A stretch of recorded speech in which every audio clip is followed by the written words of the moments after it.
Hello बच्चों, most important question series में आज हम लोग नेक्स्ट क्वेश्चन बनाने जा रहे हैं। जो बच्चों मैंने आज नेक्स्ट क्वेश्चन सेलेक्ट किया है वो सेलेक्ट किया है रे ऑप्टिक्स से। अगर टॉपिक की बात करें तो that topic is refraction from spherical surface. ठीक है, ये जो क्वेश्चन मैंने सेलेक्ट किया है दैट इज 2024 मेन पेपर जो आपका सीबीएसई ने पूछा है, उस पेपर से मैंने ये क्वेश्चन सेलेक्ट किया है। ठीक है, तो सबसे पहले मैं क्वेश्चन पढ़ देता हूं, फिर आराम से इस क्वेश्चन का सॉल्यूशन बनाते हैं। That question is an air bubble is trapped at a point B. एक एयर बबल है जो कि ट्रैप हो जा रहा है एक पॉइंट बी पर। CB is equal to 20 centimetre, distance दे रखा है अपने को। In a glass sphere of radius 40 centimetre, एक ग्लास का स्फीयर है जिसके अंदर ये बबल ट्रैप हो रहा है। And refractive index of 1.5 as shown in the figure. एक फिगर दे रखा है जिसमें आपको ऐसा बताया स्फीयर के अंदर एक एयर बबल ट्रैप है। Find the nature and position of the image of bubble as seen by an observer at point P। एक ऑब्जर्वर है एट पॉइंट P पर जिसको नेचर और पोजीशन चाहिए उस बबल की इमेज का। ठीक है बच्चों, तो क्वेश्चन में पहले सबसे पहले फटाफट डायग्राम ड्रॉ कर देता हूँ, फिर अपने लोग आगे देखते हैं। और मैं हमेशा से बात करता हूँ कि क्या हमारा बेस्ट अप्रोच हो सकता है क्वेश्चन को बनाने का, उस पर भी बात करते हैं। तो सबसे पहले क्वेश्चन में दे रखा है एक स्फीयर है, ये रहा स्फीयर। ठीक है, इस स्फीयर का रेडियस दे रखा है 40 centimetre. 40 centimetre is radius of this sphere. ठीक है, आगे दे रखा है डायग्राम में दैट इज इस लाइन के अलोंग ही एक एयर बबल है एट पॉइंट बी। इस पॉइंट पर जहां पे बच्चों मैं मार्क कर रहा हूं, दिस पॉइंट इज बी, जो एयर बबल है।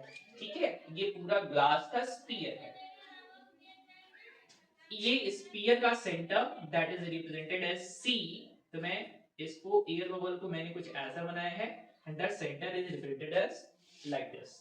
ठीक है, यहां पर एक पॉइंट P पर यहीं पर एक ऑब्जर्वर है, ये पॉइंट P है। ठीक, इस ग्लास का यानी स्फेरिकल ग्लास का रिफ्रैक्टिव इंडेक्स दे रखा है 1.5। ठीक है, यहां तक बात समझ में आती है। मुझे नहीं लगता कि अब इस क्वेश्चन को आपको कोई दिक्कत लग रहा होगा। जो क्वेश्चन में दिया था मैंने exactly as it is draw कर दिया है। अब सॉल्यूशन बनाते हैं। कुछ डिस्टेंस भी अपने लोगों को दे रखी है, that distance from C to B, ये डिस्टेंस आपको दे रखा है, दैट डिस्टेंस इज 20 सेंटीमीटर। ठीक है, CV डिस्टेंस इज 20 सेंटीमीटर। हाँ, अब आपको क्या पता करना है कि इमेज फाइंड करना है किसका, इस एयर बबल का। अब जरा देखो बच्चों, अब इसकी आवश्यकता है नहीं तो हम लोग अब सॉल्यूशन बनाते हैं। ये ऑब्जेक्ट है, ऑब्जेक्ट यानी एयर बबल कहां पर ट्रैप्ड है, ये पूरे के पूरे ग्लास में ट्रैप्ड है, ग्लास स्फीयर में ट्रैप्ड है। तो हम ऐसा बोल सकते हैं ना कि ये कहां पर है, it is in denser medium. कहां पर है ये है डेंसर मीडियम में है। तो इससे निकलने वाली लाइट रेज किधर ट्रैवल करेंगी, from denser to rarer. Denser medium से रेयरर मीडियम की तरफ ऑब्जेक्ट से निकलने वाली लाइट रेज ट्रैवल करेंगी। ठीक है, कोई दिक्कत नहीं है यहाँ पर। तो हम लोग ड्रॉ करके देखते हैं। जैसे इससे निकलने वाली जो लाइट रेज सीधी होंगी इस ऑब्जर्वर तक पहुंचेंगी, कुछ ऐसे ही चली जाएंगी, निकलेंगी और ऐसे चली जाएंगी। लेकिन जो लाइट रेज कुछ एंगल पर, जैसे मान लो कि ऐसे निकल रही है लाइट रेज, तो जहां पर भी इंसिडेंट करेंगी, तो हम लोगों ने कैसे ड्रॉ किया था, जरा ध्यान से थोड़ा सा याद करो। हम लोगों ने बनाया था एक बार स्फेरिकल सरफेस कुछ ऐसा बनाया था ना, कुछ ऐसा। यहां पर दिस इज पोल, यहां पर क्या ड्रॉ किया था, इसका सेंटर ऑफ कर्वेचर। और फिर हम लोगों ने इसको डिफाइन किया था, this is denser medium and this is rare medium, ऐसे करके बना रहे थे। फिर क्या कर रहे थे, फिर आगे इससे निकलने, और अगर मैं उस ऑब्जेक्ट को कहीं पर भी प्लेस कर दूं इसके अंदर, जैसे लेट करो कि मैंने ऑब्जेक्ट को यहां पर प्लेस कर दिया है, फिर से निकलने वाली जो लाइट रेज जो सीधी जा रही थी वो सीधी चली जाती, जो लाइट रेज इसके किसी भी पॉइंट पर इंसिडेंट करती स्फेरिकल सरफेस पर, वहां से पर हम लोग क्या ड्रॉ करते हैं, सिंपल सा नॉर्मल ड्रॉ कर देते हैं। अब लाइट रेज कहां जा रही है, डेंसर से रेयरर में, तो क्या हो जाएगा, अवे फ्रॉम नॉर्मल, जहां जाना चाहिए उससे और अवे हो जाएंगी। फिर हम लोगों ने कंसीडर किया था ये मीडियम बहुत ज्यादा है, ज्यादा डेंसर है इन कंपैरिजन टू दिस, तो लाइट रेज कुछ ऐसे बेंड हो जाया करती थी। ठीक है, दैट सेम प्रोसेस हियर, यहां पर क्या है, लाइट रेज जैसे ही स्फेरिकल सरफेस पर इंसिडेंट करेंगी, we have to draw a normal that passes from its center। कहां से पास होंगी, सेंटर से। अब लाइट रेज को जाने कैसे चाहिए, कुछ ऐसे, लेकिन लाइट रेज क्या हो जाएंगी, अवे फ्रॉम नॉर्मल, कुछ और ऐसे बेंड हो जाएंगी। ठीक है, तो एग्जैक्टली आती हुई मिलती हुई कहां पर लगेंगी, मिलती हुई कुछ यहां पर लगेंगी, जहां पर आपका फॉर्म होगा इमेज। इसी का नेचर और पोजीशन आपको चाहिए, क्या चाहिए बच्चों, नेचर और पोजीशन।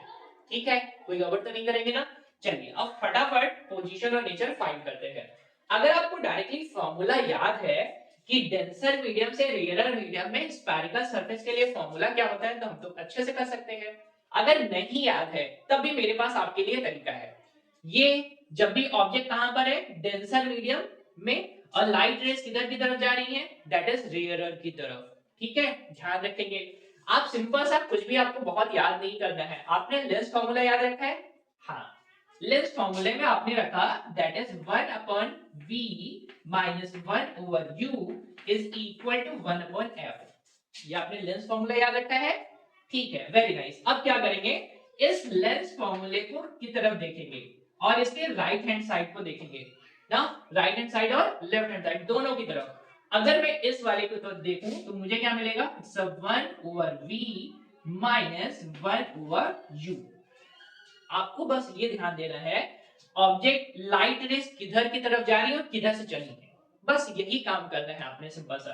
देखो ऑब्जेक्ट कहां पर है, इट्स अ डेंसर मीडियम में, तो आप करेंगे सिंपल सा दैट इज μ2। ठीक है, लाइट रेस किस तरफ जा रही है, पता चला कि ये एयर की तरफ जा रही है, दैट इज मीडियम 1 की तरफ, इट्स μ1 इज इक्वल टू क्या करेंगे, दैट इज किधर की तरफ गई है, 1 की तरफ, कहां से चली है, 2 से चली है, डिवाइडेड बाई r। ठीक है, तो सिंपल सा आप लेंस फार्मूला जैसे याद रखते हैं वैसे ही आप सिंपल सा कर सकते हैं। बस आपको ये याद रखना है लाइट रेस किधर से किधर की तरफ जा रही है। ठीक है, तो लाइट रेस किधर से किधर की तरफ जा रही है, दैट इज 2 से किधर की तरफ, 1 की तरफ, यानी डेंसर मीडियम से किधर की तरफ, रेयरर की तरफ जा रही है। तो बस सिंपल सा फार्मूला हो गया। ठीक है, अब अगर इसका उल्टा करना रहता मुझे कि डेंसर से रेयरर की तरफ जा रही है, तो क्या करते, बस सेम इसी को बस उल्टा कर देते। अगर मैं लिख के बताता हूं यहां पर, जैसे मैंने सिंपल सा ना, देखो यहां पर लेंस फार्मूला फिर से लिखा 1 upon v minus 1 upon u is equal to 1 over r कर देते हैं। अब मुझे किधर से किधर जाना है, रेयरर से डेंसर की तरफ जाना है, तो रेयरर से देखो जरा कहां से चलेंगे, दैट इज फ्रॉम 1 से चलेंगे, किधर की तरफ चलेंगे, 2 की तरफ चलेंगे, तो बस सिंपल सा लिखेंगे μ2 माइनस μ1। ठीक है, आपका ऑब्जेक्ट कहां पर है, that is denser rarer medium में, और इमेज कहां पर बन रही है, डेंसर मीडियम में। तो फॉर्मूला आपको ये बहुत ज्यादा याद करने की आवश्यकता नहीं है, बस छोटा सा कॉन्सेप्ट ही बनाना होता है। ठीक है, अब आगे चलते हैं। अब सारी वैल्यूज देखो इस क्वेश्चन में गिवन है आपको। ठीक है, तो आपको क्या निकालना है, v निकालना है, क्या निकालना है, इमेज पोजीशन मिल जाएगा। सब कुछ रख सकते हैं। यहां पर आपको रिफ्रैक्टिव इंडेक्स ऑफ क्या दे रखा है, दैट इज ग्लास दे रखा है।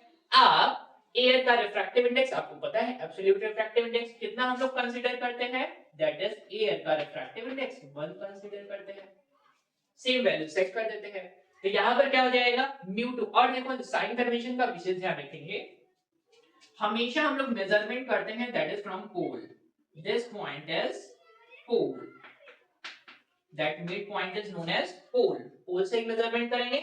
अब अगर मैं मेजरमेंट करूं तो ये डिस्टेंस तो मुझे पता है, कितनी पता है, इफ दिस इज 20 तो रिमेनिंग पार्ट इज 20। क्लियर है। एक और चीज साइन कन्वेंशन में रे के चलने के अपोजिट डायरेक्शन में मेजरमेंट है। देखो रे किधर की तरफ जा रही है, इधर की तरफ, पोल से मेजरमेंट किधर हो रहा है, इधर की तरफ, तो that is u is -20 centimetre. Correct. आगे चलते हैं थोड़ा सा और, यहां पर मुझे इमेज फाइंड करना है। अब इमेज देखो मुझे एग्जैक्टली पता नहीं है, कुछ इसी यहीं पर बनेगा, दैट इज उसको मुझे निकालना पता नहीं है, तो मुझे कुछ भी चेंज नहीं करना, तो v ही रहने देते हैं। बट मुझे अगर r निकालना है, तो r is radius of curvature, तो वो भी पोल के किधर की तरफ है, इधर की तरफ, दैट इज माइनस का 40 centimetre, that r is minus 40 centimetre. Correct. We have to put all values, सारी की सारी वैल्यूज को पुट कर देते हैं। तो मैं एक लाइन यहीं से शुरू करता हूं। It's a refractive index 1 over v का वैल्यू मुझे निकालना है माइनस μ2, इट मींस 1.5, v का u का वैल्यू मुझे पता है -20, it means minus and minus gets plus, is equal to refractive index, this is 1 minus 1.5, that is equal to minus 0.5 and यहाँ पर कितना है minus, and minus minus gets plus, तो मुझे मिल जाएगा 0.5 ओवर 40। ठीक है, इसी को बस अपने लोगों को सॉल्व करना है। इसी को कैसे सॉल्व करेंगे, इसको इस तरफ लेकर आते हैं, तो हम लोग लिखेंगे 1/v is equal to, it's 1/80 and यहां पर प्लस है, उस साइड चला जाएगा तो वो माइनस में हो जाएगा, यानी 1.5 अपॉन 20। एलसीएम कितना हो जाएगा बच्चों, एलसीएम इज 80, तो कितना हो जाएगा 1 माइनस 1.5 है यहाँ पर, ये जाएगा 4 टाइम्स में, ये कितना हो जाएगा, that is 6 is equal to minus 5 over 80 and that is minus 1 over 60। Correct. तो अभी क्या करते हैं, v को बस रेसिप्रोकल कर देते हैं, तो v इज इक्वल टू कितना आ जाएगा, दैट इज आ जाएगा माइनस कितना आ जाएगा 16 centimetre. This is what, the position of image, यानी यहां से इस पोल से इस तरफ 16 सेंटीमीटर की डिस्टेंस पर इमेज आपको दिखाई देने वाला है। किसको दिखाई देगा, ऑब्जर्वर को। करेक्ट। अब नेचर की बात करते हैं, तो नेचर कैसे मिलेगा बच्चों, नेचर कैसे मिलेगा, अभी लाइट देखो जरा, लाइट यहां से जाने के बाद इधर की तरफ चली गई, लेकिन हम इसको क्या कर रहे हैं, हम इसको बैक ट्रेस कर रहे हैं, यानी लाइट को कुछ ऐसे हुए आते हुए देख रहे हैं। अब बताएंगे कैसे कि भाई यहाँ पर जो भी इमेज बन रही है वो by the back tracing of light rays ना, लाइट रेज के बैक ट्रेस से बन रही है, यानी मुझे ऐसा लग रहा है कि यहाँ पर बन रही है। ठीक है ना, मुझे ऐसा क्या कर रहा है, मुझे ऐसा लग रहा है कि एग्जैक्टली वहां पर बन रही है, मुझे ऐसा प्रतीत हो रहा है, यानी this is virtual kind of image. कैसा बनेगा बच्चों, वर्चुअल इमेज। ठीक है, तो मुझे लग रहा है कि आपको ये चीजें बहुत अच्छी तरीके से समझ में आ रही हैं। मैं एक बार फिर से रिवीजन करा देता हूँ क्या क्या मैंने आपको समझाया है। क्वेश्चन क्या था, आंसर हमने क्या बनाया है। क्वेश्चन में आपको दे रखा था एक ग्लास का स्फीयर जिसका रेडियस दे रखा था 40 सेंटीमीटर, इसी में एक एयर बबल है जो कि ट्रैप हो चुका है, यहाँ पे वो फंस गया है। कितनी डिस्टेंस है, 20 सेंटीमीटर फ्रॉम द सेंटर। अब पूछा ये जा रहा है कि इसी लाइन पर एक ऑब्जर्वर यहाँ पर P पर बैठा हुआ है, P पॉइंट पर, उसको ना ये जो एयर बबल ट्रैप है उसको किस पोजीशन पर दिखाई देगा ना, यही हमको निकालना था कि किस पोजीशन पर हमको दिखाई देगा and what is the nature of that image. तो हमने क्या किया, सबसे पहले आपको थोड़ी सी चीज डिफाइन करके बताई कि बच्चों जब भी हम लोग डेंसर मीडियम से रेयर मीडियम की तरफ जाते हैं तो कुछ डायग्राम ऐसे ड्रॉ कर रहे थे। लेंस में का फॉर्मूला भी जब बना रहे थे तब भी सेकंड पार्ट में हम लोगों ने ऐसे ही किया था। तो अगर आपको नहीं याद हो रहा है तो बिल्कुल भी परेशान होने की आवश्यकता नहीं है। कैसे करेंगे, सिंपल सा लेंस फॉर्मूला याद रखेंगे, यहाँ पर इस वाली साइड को एज इट इज ऐसे रखेंगे, एफ को की जगह पर आर बना देंगे। ठीक है, अब बस सिंपल सा सेटअप है, ये है कि भाई कहां से चल रहे हैं और कहां पर जा रहे हैं, बस यही ध्यान में रखेंगे। सबसे पहले हम लोग कहां पर, ऑब्जेक्ट कहां पर है, दैट इज जिस भी रिफ्रैक्टिव इंडेक्स में है उसको लिख लेंगे। ये फॉर ऑब्जेक्ट कहां पर जा रहे हैं इस बात का ध्यान रखेंगे। तो लाइट रेस किधर की तरफ जा रही है, ग्लास से निकलकर ईयर की तरफ, तो वहां पर ही आपका इमेज आपको देखने को मिलेगा। ठीक, बराबर करेंगे, सिंपल सा, जहां पर जा रहे हैं उसका रिफ्रैक्टिव इंडेक्स माइनस करेंगे जहां से चले हैं, डिवाइडेड बाई आर कर देंगे। इसी तरीके से सेम अगर मुझे दूसरा मीडियम पूछ दिया जाए रेरा से डेंसर, तो ऐसा कर लेने वाले हैं। फिर क्या करेंगे, सिंपल सा, ये मिल गया आपको फॉर्मूला, इसी फॉर्मूले में जितनी भी वैल्यूज हैं सभी को सेट कर देंगे with using proper sign convention. याद रखेंगे, the all measurement is from that pole of that spherical surface। ये जो spherical surface है, इसके surface से pole से हम लोग हमेशा measurement करते हैं। and that one thing more, that is जो भी हमारा साइन कन्वेंशन पॉजिटिव और नेगेटिव हम कंसीडर करेंगे, वो रे के चलने या अपोजिट की डायरेक्शन में कंसीडर, चलने की डायरेक्शन में पॉजिटिव, अगर उससे अपोजिट चल रहे हैं तो दैट इज नेगेटिव। ठीक है बच्चों, तो मुझे लग रहा है कि आपको ये डिस्कशन बहुत अच्छे तरीके से समझ में आया है। Thank you.